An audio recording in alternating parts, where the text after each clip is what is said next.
म्हणजे म्हणजे मी लग्नाच्या आदल्या रात्री त्याला जे काही सांगितलं होतं त्यातलं काहीही त्याला ऐकू गेलेलं नाहीये ताई. कारण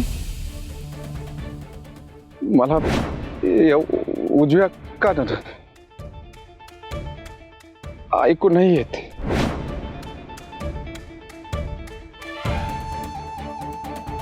त्या रात्री काय बोलला ते मला काहीच ऐकू न आलं. ताई मी ना त्या रात्री सगळं सांगितलं होतं त्याला, सगळं, की मी फक्त कॉन्ट्रॅक्ट बेसिसवर लग्न करते, आपल्यात नवरा बायकोचं असं कुठलंही नातं नसणार आहे, आपण फक्त रूममेट्स म्हणून राहूया. मी ऑलरेडी डिव्होर्स पेपर्सवर सह्या केल्यात. वर्ष संपलं की मी त्याला सोडून, आणि यातला एकही शब्द त्याने ऐकला नाहीये ताई.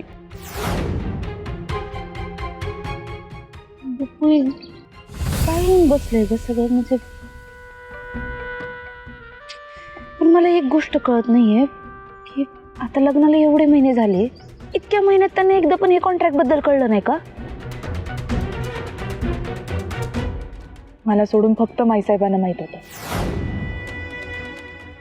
त्या थोडीच सांगणार आहेत त्याला.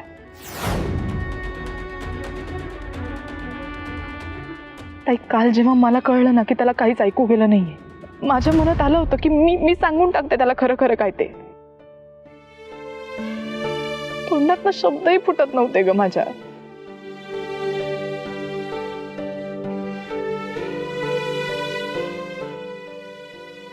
तू, मला काय वाटतं माहिती का बाळा, तू ना तेज प्रतापरावांशी एकदम मनमोकळेपणानं बोल, कारण ते तितकी समजूतदार आहेत आणि ते तुला समजून पण घेतील. ताई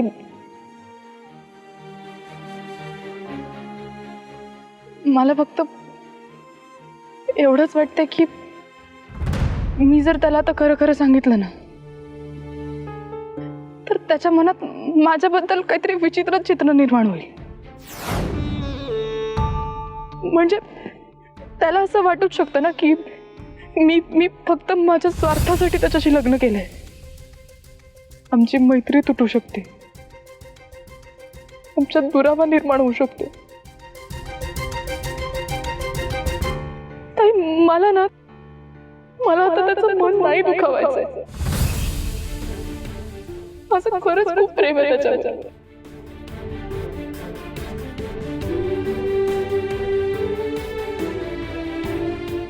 काय गप्पू, तू काय म्हणाली आता? गप्पू, तुझं खरंच तेज प्रतापरावांवर प्रेम आहे?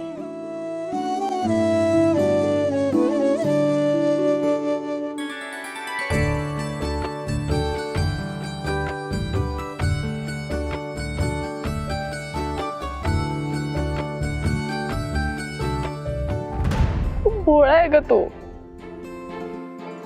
हळवा आहे. कुठल्याही गोष्टीवर कोणावरही असा पटकन विश्वास ठेवतो.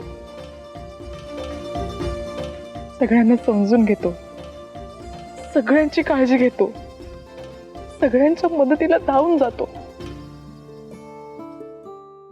असा माणूस मी आयुष्यात पहिल्यांदा बघितला ताई.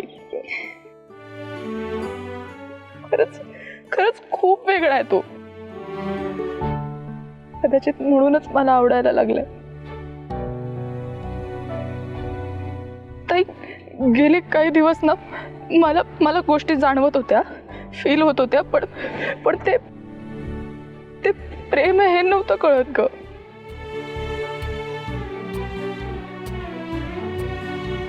माझं खरंच त्याच्यावर खूप मनापासून प्रेम आहे.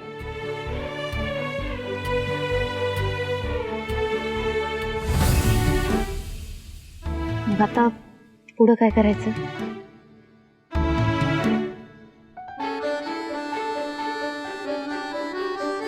आई माईसाहेबांनी त्याला एका साच्यात अडकवून ठेवलंय.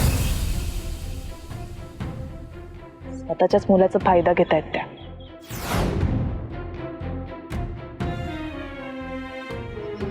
माझ्या मनातल्या भावना मला त्याला सांगायच्या आहेत.